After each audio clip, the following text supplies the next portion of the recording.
গভীর এক জঙ্গলে এক বুড়ি পেতনি ও তার যুবতী নাতিকে নিয়ে বসবাস করত। একদিন বুড়ি পেতনি মাথায় চিন্তা আসলো যে যুবতী নাতিকে বিয়ে দিতে হবে। তাই সে ভূত ঘটককে ডেকে পাঠালো। ঘটক আসার পর তাকে বলল, এই ভূত ঘটক, আমার নাতিটার জন্যে একটা জামাই দেখো, তাকে আমি বিয়ে দেব। আচ্ছা, দেখি চেষ্টা করে। আমার সন্ধানে অনেক ভালো ভালো ভূতপাত্র আছে। ওমদো ভূত, জামদা ভূত, আরও কত। একটা ভূতকে এক দিন তোমার কাছে ধরে নিয়ে আসব। তোমার নাতনি যাকে পছন্দ করবে তার সঙ্গেই বিয়ে দিয়ে দেব। ঘটক ভূত পেতনি বুড়িকে এই কথা বলে বিদায় নিল। পেতনিরা দেখতে এমনিতেই খুব বিশ্রী হয়। এই বুড়ি পেতনিকেও দেখতে দারুণ বিশ্রী। তবে পেতনি বুড়ির কিছু সম্পত্তি আছে। তাছাড়া গাব গাছটাও বেশ বড়সড়। যে নাতনিকে বিয়ে করবে ভবিষ্যতে, সে গাব গাছটাও পাবে। গাব গাছের মালিকানা আর ঘটকের মুখে বুড়ির সম্পত্তির কথা শুনে উমদভূত পেতনি বুড়ির নাতনিকে বিয়ে করতে রাজি হল। কারণ উমদভূতের কোনো আস্তানা ছিল না, তাই সে রাস্তাঘাটে ফ্যাঁ ফ্যাঁ করে ঘুরে বেড়াত। ঘটকভূতের মুখে আস্তানা আর বিয়ের প্রস্তাব পেয়ে উমদভূত মনের আনন্দে নাচতে লাগল। অমাবস্যার রাতে ঘটকভূতকে সঙ্গে করে উমদভূত পেতনি বুড়ির নাতনিকে দেখতে এলো। বুড়ি ঘটক আর ভাবি নাত জামাইকে আদর যত্ন করে বসালো। ভূত পেতনির প্রিয় খাদ্য পচা বাসি কাঁচা মাছ খেতে দিল। উমদভূত আর ঘটকভূত মনের আনন্দে তা পেট ভরে খেয়ে নিল। খাওয়া দাওয়া তো ভালোই হলো, এবার কোণে দেখে নিয়ে বিয়ের কথাবার্তা পাকা করা যাক। উমদভূত বলল, সে তো বটেই। বুড়ি পেতনির নাতনি ছাই মাটি মেখে ভীষণ রকম অদ্ভুত সেজে এলো। কোণের চেহারা দেখে ঘটকভূত ভিমড়ি খেয়ে পড়ল। উমদভূত যা খেয়েছিল কোণের এমন বিশ্রী চেহারা দেখে বমি করে ফেলল। উমদভূতের এরকম অবস্থা দেখে পেতনি জিজ্ঞেস করল, কি হয়েছে বাবা? উমদভূত বলল, কিছু না, মাথা ঘুরছিল তাই। হাওয়ায় একটু ঘুরে এলেই সব ঠিক হয়ে যাবে। উমদভূত ও ঘটকভূত ঘুরে আসার নাম করে বাইরে এসে সেই যে ছুট লাগালো, আর তারা ফিরে এলো না। ঘটকভূত আর উমদভূতের মুখে বুড়ি পেতনির নাতনির রূপের কথা শুনে কোনো ভূতই আর বুড়ি পেতনির নাতনিকে বিয়ে করতে রাজি হলো না। এদিকে বুড়ির নাতনিরও বিয়ে করবার ভীষণ শখ। মহা সমস্যা, কিছুতেই আর পাত্র পাওয়া যাচ্ছে না। যদিও দু একটা ভূত মাঝে মাঝে এ পথ দিয়ে চলাচল করত, তারাও বুড়ির নাতনির ভয়ে এখন আর এ পথে আসে না।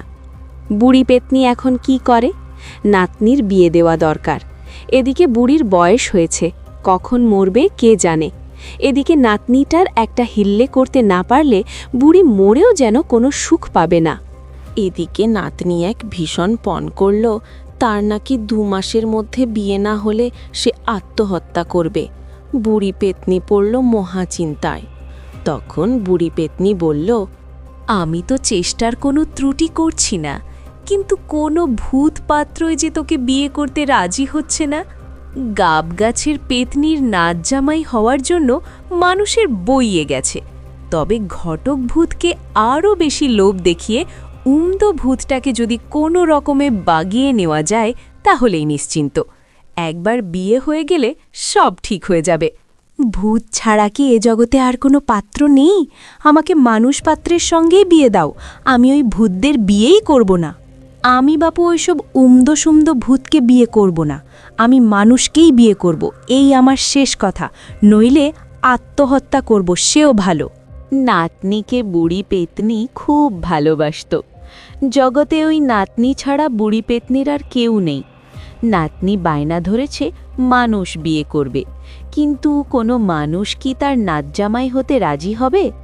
মানুষ আর ভূত পেতনি তো এক কথা নয়। বুড়ি পেতনি নাতনিকে বুঝিয়ে বলতে লাগল, বল না নাতনি, মানুষ বিয়ে করা কি সম্ভব? ওরা এক জাত আর আমরা এক জাত। নাতনি বলল, ইচ্ছা থাকলেই উপায় হয়, মানুষের রূপ ধরে তুমি আর আমি ওদের পাড়ায় বসবাস করব, টাকার লোভেই হোক আর ছদ্মবেশের ফলেই হোক, দু একটা মানুষবর জুটে যাবেই।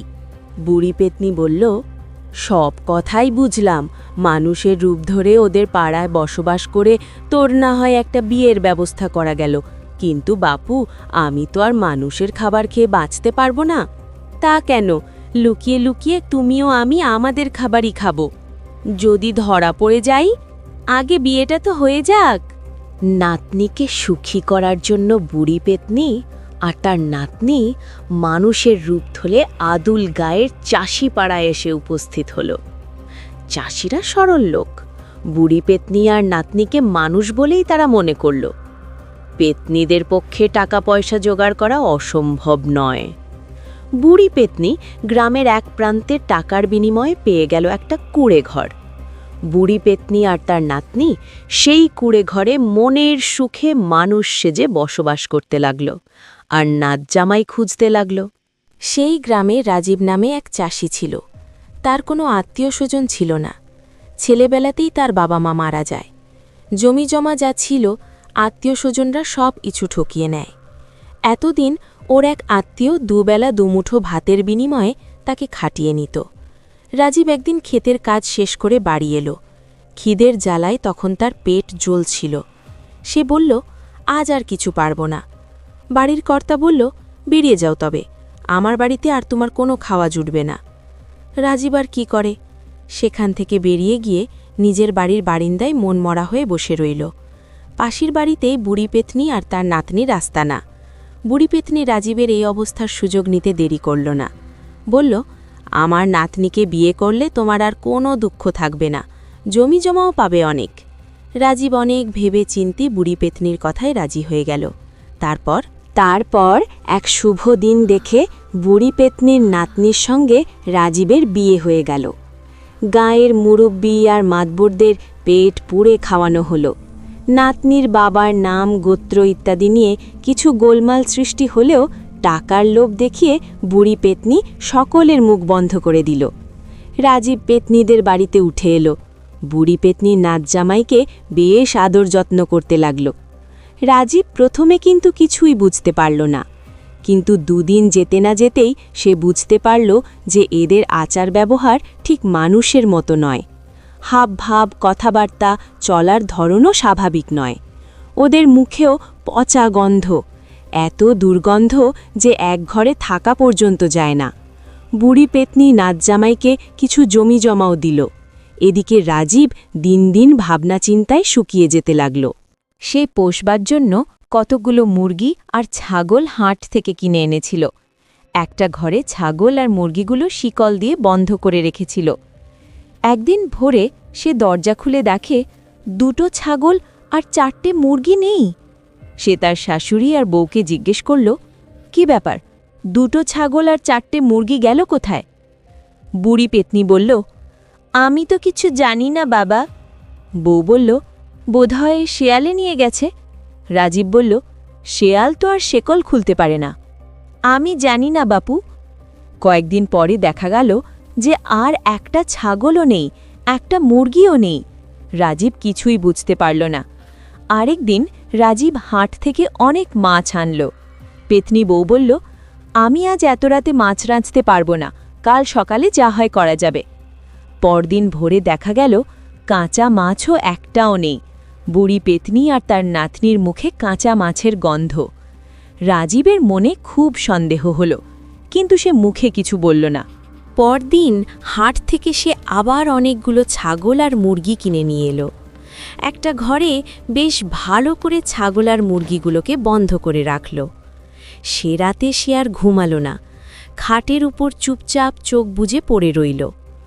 মাঝরাতে সে শুনতে পেলে শাশুড়ি বাইরে থেকে তার বউকে ডাকছে, নাতনি ও নাতনি, ওঠ, নাত জামাই নিশ্চয়ই এতক্ষণে ঘুমিয়েছে, এবার উঠে আয়, আমার ভীষণ খিদে পেয়েছে, আর তো সহ্য হচ্ছে না।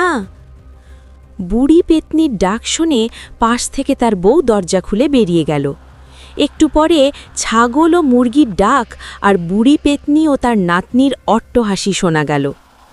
রাজীব বিছানা থেকে উঠে ধীর পায়ে এগিয়ে গিয়ে ছাগল মুরগির ঘরের দিকে তাকিয়ে ভীষণ ভয় পেয়ে গেল। বুড়ি পেতনি আর তার নাতনি তাদের আসল পেতনিরূপ ধারণ করে এক একটা ছাগল আর মুরগি ধরে ধরে রক্ত চুষে খাচ্ছে। সে কি ভীষণ চেহারা! সে চেহারা দেখলে অনেক সাহসী বীরও ভয় পেয়ে যাবে। বুড়ি পেতনি আর তার নাতনি যখন ছাগল ও মুরগির রক্ত খেতে ব্যস্ত, রাজীব সেই অবস্থায় বাইরে থেকে দরজার খিল বন্ধ করে দিয়ে চিৎকার করে ডাকতে লাগল, কে কোথায় আছো? বাঁচাও, আমি পেতনির পাল্লায় পড়েছি। মাঝরাতে রাজীবের এই ধরনের চিৎকার শুনে গ্রামের মুরব্বীরা লাঠি সোটা নিয়ে ছুটে এলো। দু একজন ওঝাও এলো। রাজীব গ্রামের লোকদের কাছে সব কথা খুলে বলল। গ্রামের মুরব্বী বলল, আমার আগে থেকেই কেমন যেন সন্দেহ হয়েছিল।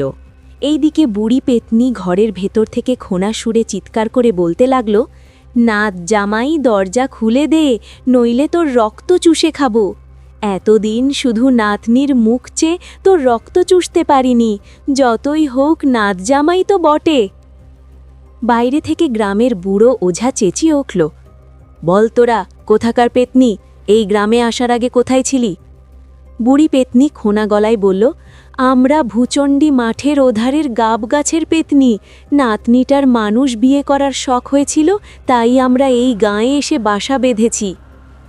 ওঝা তখন বন্ধ ঘরের চারপাশে মন্ত্র পড়ে জল ছিটিয়ে দিতে লাগল। গ্রামের মোড়ল বলল, পেতনিদের ছাড়া হবে না, দাও ঘরে আগুন লাগিয়ে। গাঁয়ের লোকেরা ঘরে আগুন লাগিয়ে দিল। সবাই ভাবল বুড়ি পেতনি আর তার নাতনি পুড়ে মারা গেছে। ওঝা বলল, পেতনিদের পুড়িয়ে কখনোই মারা যায় না, ওরা আবার গাবগাছে ফিরে গেছে। আমি মন্ত্র পড়ে দিয়েছি, পেতনিরা আর এ বাড়ির আশপাশে আসতে পারবে না। রাজীব বাবাজি, তুমি কিন্তু আর গাবগাছের কাছে যেও না, হাজার হলেও তুমি নাত জামাই তো। সেই থেকে গায়ের লোকেরা রাজীবকে পেতনির নাত জামাই বলে ডাকতে লাগল। পেতনির দেওয়া জমিজামা চাষ করে রাজীবের আর কোনো অভাব রইল না, কিন্তু পেতনির নাত জামাই এই বদনামটা আর তার কোনো দিনই ঘুচল না।